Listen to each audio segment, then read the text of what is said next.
که بفهمم داری قصه میخوری، شکایت از کسی نکن با این که خیلی دلخوری.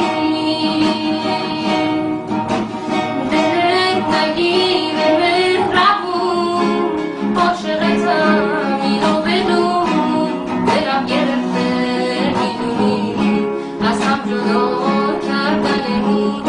دل نگرونتم همش، اگه خطا کردم ببخش، بازم منو به خاطر تمام خوبیات ببخش،